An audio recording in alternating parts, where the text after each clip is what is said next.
Assalamualaikum warahmatullahi wabarakatuh. Saudaraku yang beriman, kisah Ummu Muti'ah, perempuan pertama penghuni surga. Fatimah Az-Zahra, perempuan kesayangan Rasulullah SAW, namun tidak pernah manja. Pantang baginya meminta sesuatu kepada sang ayah. Hidupnya yang sederhana dan taat beribadah.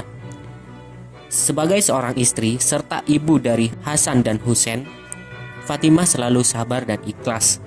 Tugas kesehariannya dijalani sendiri, seperti menggiling gandum sampai tangannya lecet. Tidak ragu mengangkut air untuk kebutuhan keluarga hingga alasnya berbekas di dadanya. Rumah Fatimah selalu bersih dan rapi berkat keuletannya mengurus perabotan rumah. Suatu hari Fatimah menanyakan kepada ayahnya, "Siapakah perempuan yang pertama kali masuk surga?" Rasulullah menjawab, "Wahai Fatimah, jika engkau ingin mengetahui perempuan pertama masuk surga selain Ummul Mukminin, dia adalah Ummu Muti'ah."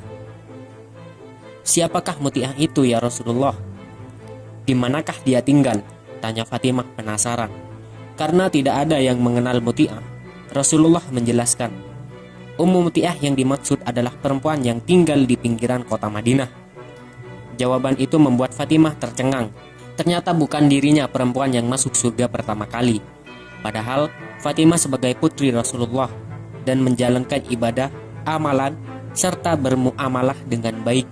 Untuk memenuhi rasa penasarannya, Fatimah berkunjung ke rumah Muti'ah di pinggiran Madinah. Dia ingin menyelidiki amalan dan ibadah apa yang dilakukan Muti'ah hingga Rasulullah menyebut namanya sebagai perempuan terhormat. Keesokan harinya, Fatimah pamit kepada suaminya mengunjungi kediaman Muti'ah. Dia mengajak putranya Hasan. Setelah mengetuk pintu, memberi salam, terdengar suara dari dalam rumah. "Siapa di luar?" tanya Muti'ah.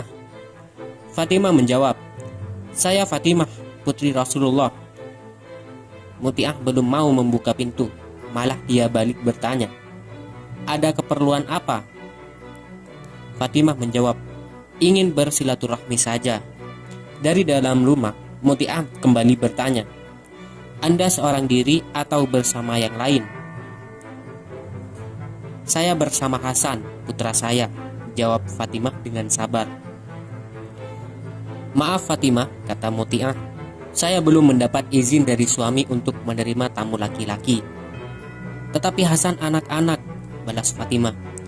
"Walaupun anak-anak, dia lelaki juga. Besok saja kembali lagi setelah saya mendapatkan izin dari suami saya," timpal Muti'ah. Fatimah tidak bisa menolak. Setelah mengucapkan salam, ia bersama Hasan meninggalkan kediaman Muti'ah. Keesokan harinya, Fatimah kembali mengunjungi rumah Ummu Muti'ah. Kali ini bukan hanya Hasan yang ikut, Husain pun ingin ikut ibunya. Tiba di kediaman Ummu Muti'ah, terjadi lagi dialog dari balik pintu. Menurut Muti'ah, suaminya telah mengizinkan Hasan masuk ke rumah. Sebelum pintu dibuka, Fatimah mengatakan kali ini bukan hanya Hasan yang ikut, melainkan bertiga bersama Husain. Mendengar jawaban Fatimah, Muti'ah urung membukakan pintu dan Muti'ah menanyakan, "Apakah Husain seorang perempuan?" Fatimah meyakinkan Muti'ah bahwa Husain cucu Rasulullah, saudara Hasan. Dia seorang anak laki-laki. "Saya belum meminta izin kepada suami kalau Husain mau berkunjung ke rumah," kata Muti'ah. "Tapi Husain masih anak-anak," tegas Fatimah. "Walaupun anak-anak, Husain lelaki juga bukan?" "Maafkan Fatimah, bagaimana kalau kembali besok setelah saya meminta izin kepada suami saya," kata Muti'ah. Fatimah tidak bisa memaksa Muti'ah. Dia bersama Hasan dan Husain kembali pulang, namun besok berjanji untuk datang lagi. Keesokan harinya, Muti'ah menyambut kedatangan Fatimah bersama Hasan dan Husain dengan gembira. Kali ini, kehadiran Hasan dan Husain telah mendapatkan izin dari suaminya. Fatimah pun bersemangat ingin segera menyelidiki ibadah, amalan, dan muamalah apa saja yang dilakukan perempuan pertama masuk surga ini. Keadaan rumah Muti'ah jauh dari yang dibayangkan Fatimah. Rumahnya sangat sederhana, tanpa perabotan mewah, namun semuanya tertata rapi dan bersih. Tempat tidur beralaskan spray putih yang harum. Setiap sudut ruangan tampak segar dan wangi, membuat penghuninya senang berlama-lama di rumah. Hasan dan Husain pun merasa betah bermain di kediaman Ummu Muti'ah. Selain berkunjung, Fatimah tidak menemukan sesuatu yang istimewa dilakukan Muti'ah. Namun, Ummu Muti'ah kelihatan sibuk mondar-mandir dari dapur ke ruang tamu. "Maaf ya Fatimah, saya tidak bisa duduk tenang menemanimu karena saya harus menyiapkan makanan untuk suami," ungkap Muti'ah yang terlihat sibuk. Mendekati waktu makan siang, semua makanan sudah tersedia.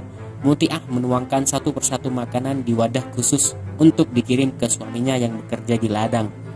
Yang membuat Fatimah heran, selain makanan, Muti'ah membawa bekal sebuah cambuk. "Apakah suamimu pengembala?" tanya Fatimah. Menurut Muti'ah, suaminya bekerja sebagai petani, bukan pengembala. "Lalu untuk apa cambuk tersebut?" tanya Fatimah semakin penasaran. Muti'ah menjelaskan, cambuk ini sangatlah penting fungsinya. Jika suami Muti'ah merasa masakan istrinya tidak enak, dia ridho dicambuk yang bicara. Muti'ah akan menyerahkan cambuk kepada suaminya untuk dipukulkan ke punggungnya. "Berarti aku tidak bisa melayani suami dan menyenangkan hatinya," kata Muti'ah. "Apakah itu kehendak suamimu?" tanya Fatimah. "Ini bukan kehendak suamiku. Suamiku orang yang penuh kasih sayang. Semua ini kulakukan karena keinginanku sendiri agar jangan sampai menjadi istri durhaka kepada suami." Jawaban Muti'ah menjadi jawaban atas misteri yang selama ini dicari Fatimah. Masya Allah, demi menyenangkan suami, Muti'ah rela dicambuk. "Aku hanya mencari keridhaan dari suami, karena istri yang baik adalah istri yang patuh pada suami yang baik. Dan suami ridho kepada istrinya," ujar Muti'ah. "Ternyata ini rahasianya," gumam Fatimah. Muti'ah kini balik heran. "Maksudnya rahasia apa Fatimah?" Fatimah menjelaskan bahwa Rasulullah mengatakan dirinya, Ummu Muti'ah, adalah perempuan yang diperkenalkan masuk surga pertama kali. Pantas saja kelak Muti'ah menjadi perempuan pertama masuk surga. Dia menjaga diri dari sangat tulus berbakti kepada suami, ujar Fatimah dalam hati. Apa yang dilakukan Muti'ah bukan simbol perbudakan suami kepada istrinya, melainkan cermin ketulusan dan pengorbanan istri yang patut mendapat balasan surga.